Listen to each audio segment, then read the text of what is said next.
सर्वांना प्रभू येशू ख्रिस्ताच्या नावात प्रेमी सलाम। आजच्या भक्तीमध्ये परत एकदा प्रभू येशू ख्रिस्ताच्या नावात आपल्या प्रत्येकाचं स्वागत करतो आणि देवाची शांती आणि कृपा आणि दया आपल्या प्रत्येकावर असो। बघा, आपण 3 गोष्टी आपण बघितलेल्या आहेत की ख्रिस्ती जीवनातील आध्यात्मिक वाढ, आणि जो शास्त्र भाग आपण वाचलेला होता की 2 पेत्र 3 अध्याय वचन 18, त्याच्यामध्ये असं स्पष्ट म्हटलेलं आहे, ख्रिस्ताच्या कृपेत आणि ज्ञानात वाढा। जोपर्यंत तुम्हाला मला देवाच्या वचनाचं गांभीर्य किंवा ते ज्ञान पूर्णपणे प्राप्त होत नाही, तोपर्यंत मी कोणत्या तरी वेगळ्या प्रकारच्या समजमध्ये जीवन जगत राहतो, किंवा मला असं वाटेल की मी ह्याप्रमाणे जीवन जगायला पाहिजे आणि त्याप्रमाणे आपण जीवन जगत जातो। पण आपण आत्मपरीक्षण करत नाही, किंवा आम्ही शोध घेत नाही, किंवा आम्ही विचार करत नाही की देवाचं वचन एक्झॅक्टली काय सांगत आहे। आणि म्हणून ख्रिस्ती जीवनातील आध्यात्मिक वाढ ही फार आवश्यक आहे। आणि त्याचमुळे जर आपण बघितलं ना की सैतान आपल्या लोकांमध्ये किंवा विश्वासांमध्ये अधिक कार्य करतो। बघा, देव अभिषेक करतो आणि देव पुढे घेऊन जातो, मग सैतान करतो का नाही करतो? सैतान अभिषेक करतो का? अशा अनेक गोष्टी आहेत। अशा अनेक गोष्टी तुम्ही आणि मी विचार करत पुढे जाणं गरजेचं आहे। पण हे कधी कळेल? जेव्हा तुम्ही आणि मी देवाच्या वचनाचा व्यवस्थित अभ्यास करून पुढे जाऊ, जेव्हा तुम्ही आणि मी आध्यात्मिक रीतीने वाढू।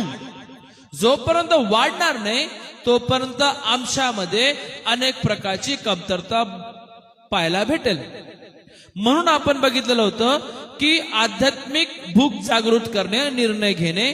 नंतर आपण पाहिलेलं होतं की हा निर्णय ह्यासाठी तुम्हाला मला घ्यायचा आहे की जेणेकरून आध्यात्मिक पोषण म्हणजे देवाचं वचन आहे ते व्यवस्थित तुम्ही मी समजून घ्यायला पाहिजे, किंवा तेच अन्न तुमच्याने माझ्यासाठी आहेत।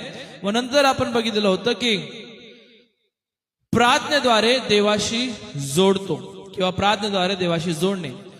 जो आध्यात्मिक वाढीकडे लक्ष देतो तो आध्यात्मिक भूक जागृत करतो, निर्णय घेतो। जो आध्यात्मिक वाढीकडे लक्ष देतो तो उत्तम वचन स्वीकारतो, उत्तम आहार स्वीकारतो आणि पुढे जातो। जो आध्यात्मिक वाढीकडे लक्ष देतो तो प्रार्थनेच्या द्वारे देवाबरोबर जोडला जातो। आणि आज आपण थोडक्यामध्ये बघणार आहोत की पवित्र आत्म्याच्या सामर्थ्याने वाढ करणे। बघा, योहान कृष्णवर्तमानाचा 15वा अध्याय वचन 5 मध्ये असं म्हटलेलं आहे की मीच वेल आहे, तुम्ही फाटे आहात।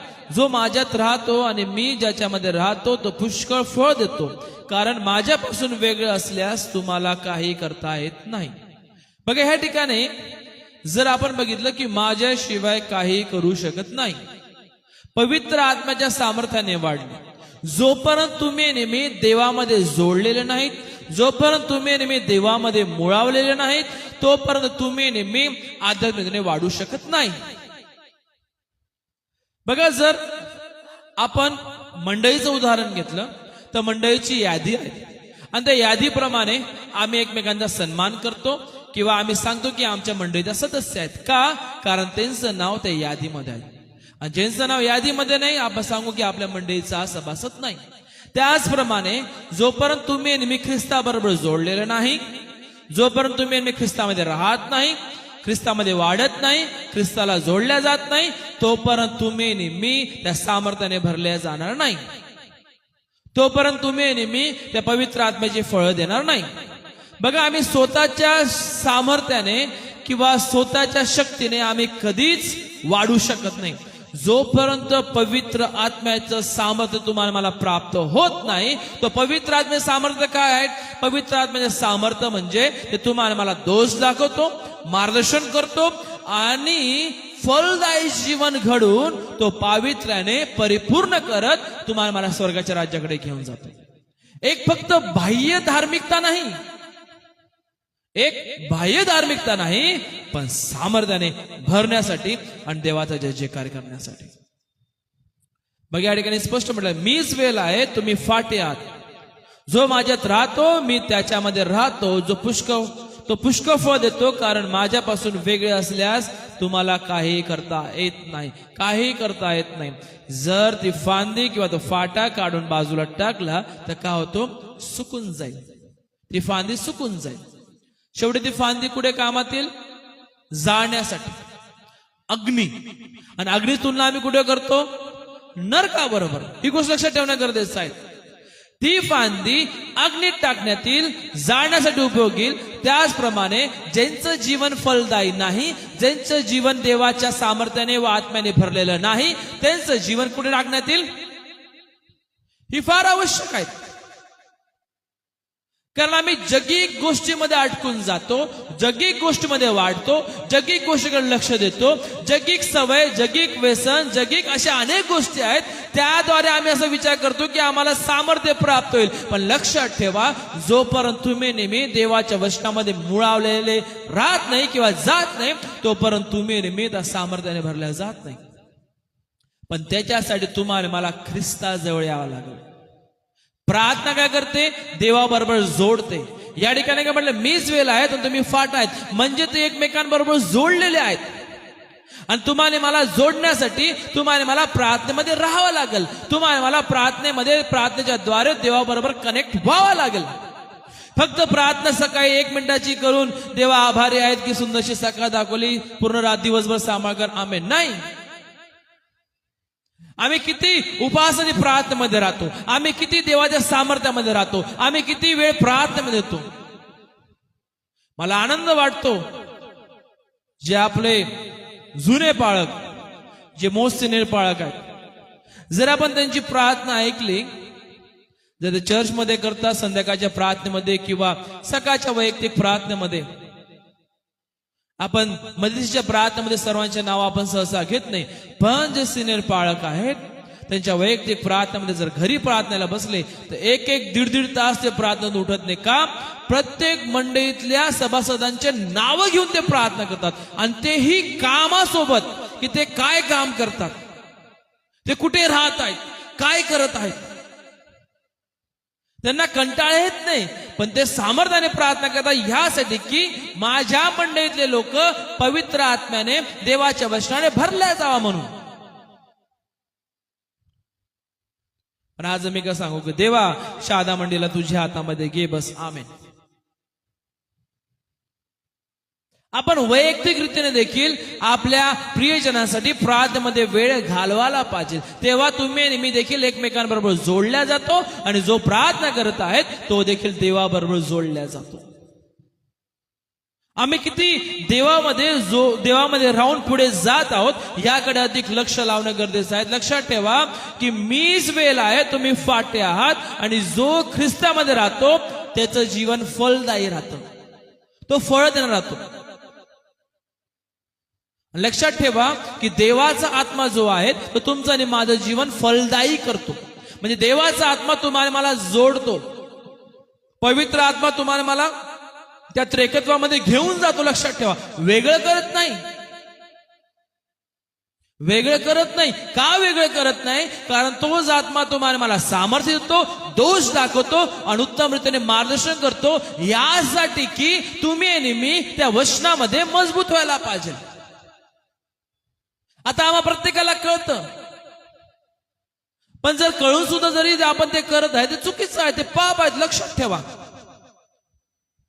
आणि खूप मोठं चॅलेंज आहे आज जर आपण बघितले, जर अनेक मंडळांमध्ये बघितले, अनेक विश्वासणाऱ्यांमध्ये बघितलं, तर अनेक प्रकारच्या गोष्टी आम्हाला पाहायला भेटतात. त्याचं कारण एकच आहे की ख्रिस्ती जीवनशैली त्यांची आध्यात्मिकतेने वाढलेली नाही, किंवा ख्रिस्ती म्हणून त्यांची आध्यात्मिक जी तहान आहे ती त्यांनी जागृत केलेली नाही, त्यांनी योग्य निर्णय घेतलेला नाही, त्यांनी उत्तम पोषण म्हणून देवाचं वचन घेतलेलं नाही, ते स्वतः प्रार्थनेमध्ये वाढत नाही, आणि म्हणून त्यांच्यामध्ये देवाच्या सामर्थ्याचं, आत्म्याचं सामर्थ्य आम्हाला पाहायला भेटत नाही.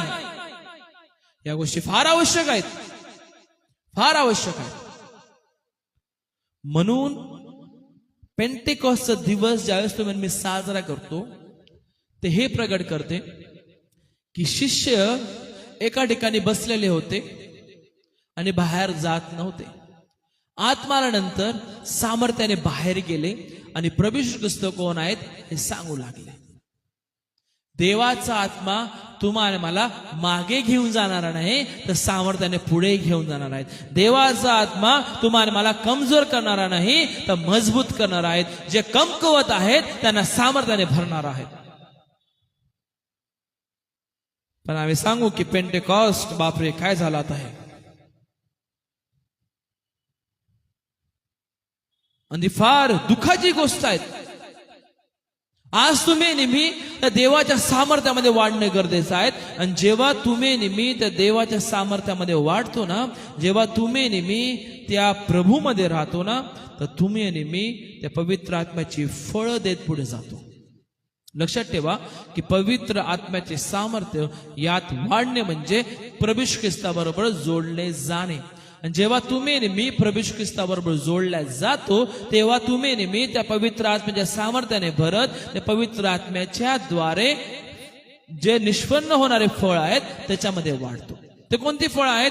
गलती 5 आणि 22 आणि 23 मध्ये आत्म्याच्या द्वारे निष्पन्न होणारे फळ प्रीती, आनंद, शांती, सहनशीलता, ममता, चांगुलपणा, विश्वासूपणा, सौम्यता, इंद्रिय दमन हे आहेत. अशांविरुद्ध नियमशास्त्र नाही. अशांविरुद्ध नियमशास्त्र नाही. जर तुम्हाला मला पवित्र आत्मा चालवत आहे, तर तुमच्या आणि माझ्यामध्ये प्रीती आहेत का? तुम्हाला मला पवित्र आत्मा चालवत आहेत, तुमच्या आणि माझ्यामध्ये आनंद आहे का? शांती आहे का? सहनशीलता आहे का? ममता आहे का? चांगुलपणा आहे का? विश्वासूपणा आहे का? सौम्यता आहे का? इंद्रिय दमन आहेत? ह्या गोष्टी लक्षात ठेवा. बघा, देवाचा आत्मा आम्हाला अपूर्ण करण्यासाठी नाही, परिपूर्ण करण्यासाठी आहे. देवाचं वचन हे आम्हाला टोचण्यासाठी नव्हे, तर देवाचं वचन हे तुम्हाला मला सुधारण्यासाठी आहेत, एक चांगल्या मार्गावर चालवण्यासाठी आहेत. म्हणून पेंटेकॉस्टच्या दिवशी ज्या गोष्टी घडल्या, देवाचा आत्मा उतरला, अनेक लोकांनी प्रभू येशू ख्रिस्ताला स्वीकारलं, अद्भुत कार्य झालं. हे का झालं? कारण प्रभू येशू ख्रिस्त स्वतः बोलला की तुमच्यासाठी मी कैवारी पाठवत आहेत, आणि तो कैवारी म्हणजे देवाचा आत्मा. आणि तोच देवाचा आत्मा तुम्हाला मला परिपूर्णतेकडे घेऊन जातो. तोच देवाचा आत्मा तुम्हाला मला सामर्थ्याने भरतो. तोच देवाचा आत्मा तुम्हाला मला पापापासून लांब घेऊन जातो. तोच देवाचा आत्मा तुम्हाला मला मार्ग दाखवतो. लक्षात ठेवा. म्हणून जर उदाहरण तुम्ही मी घेतलं पाऊलाचं, तर पाऊल देखील काय करत होता आपल्याला माहित आहे, जो शाऊल होता. पण जीवन बदलल्यानंतर देवाच्या आत्म्याने भरून तो पुढे गेला. आणि म्हणून तो गलती गलासपत्रामध्ये देखील पवित्र आत्म्याद्वारे निष्पन्न होणाऱ्या फळाबद्दल सांगत आहेत. अनेक ठिकाणी कार्य झालेले आहे ते आपण पाहत आहे. बघा, आत्म्याने भरल्या जाणे फार आवश्यक आहे. आत्म्याच्या द्वारे आज्ञा पालन करून पुढे चालणं गरजेचं आहे. आणि त्याद्वारे तुमच्या आणि माझ्या जीवनातून फळं दिसतील. लक्षात ठेवा. आम्हाला दाखवण्याची गरज नाही, फोटो कुठे पोस्ट करण्याची गरज नाही, फोटो कुठे टाकण्याची गरज नाही की बघा आमच्यामध्ये किती अपवित्र आत्म्याची फळे. नाही, ते तुमच्या आणि माझ्या वागणुकीतून दिसायला पाहिजे की तुम्ही आणि मी किती फलदायी आहोत. आता या इंटरनेटचा किंवा सोशल मीडियाचं जग आहे, आणि त्यामध्ये आपण बघतो की सहज जर आम्ही फोटो टाकून दिला, अरे वा किती छान चालू, किती छान चालू. पण वैयक्तिक जीवन काय? जे आज तुमच्याने माझ्याकडे आहेत हे कसं काय आहेत? हे अगोदर आपल्या पूर्वजांनी केलं, अगोदरच्या सेवकांनी केलं, अगोदरच्या प्रियजनांनी केलं, म्हणून आज सुंदरशा गोष्टी आपण पाहायला भेटत आहेत. या गोष्टी लक्षात ठेवणं गरजेचं आहे की त्यावेळी सोशल मीडिया होतं का? नाही. पण देवाचं वचन इथपर्यंत आलं त्या कालावधीमध्ये. हे कसं काय? कारण देवाच्या आत्म्याला किंवा देवाच्या कार्याला त्यांनी प्राधान्य दिलं. हे फार आवश्यक आहे. म्हणून ख्रिस्ती व्यक्तीने, जर तुम्ही मी स्वतःला विश्वासणारे सांगत आहोत, तर ख्रिस्ती जीवनातील आध्यात्मिक वाढीकडे लक्ष द्या. जर तुम्ही निमित्त ख्रिस्ती आध्यात्मिक वाढीकडे लक्ष देत आहोत, तर पवित्र आत्म्याने भरण्यासाठी व त्याप्रमाणे चालण्यासाठी रोज प्रार्थना करा. रोज प्रार्थना करा की देवा तुझ्या आत्मेद्वारे तू मला चालव. रोज सांगा देवाला, उठता बसता सांगा देवाला की देवा तुझ्या आत्म्याने चालव. का? कारण देवाचा आत्मा वाईट करायला सांगत नाही. पवित्र आत्मा तुम्हाला मला वाईट गोष्टी करायला सांगत नाही, पण तो सामर्थ्याने भरत तुम्हाला मला पुढे घेऊन जातो. म्हणून देवाच्या वचनात वाढणे, देवाच्या सामर्थ्यात वाढणे.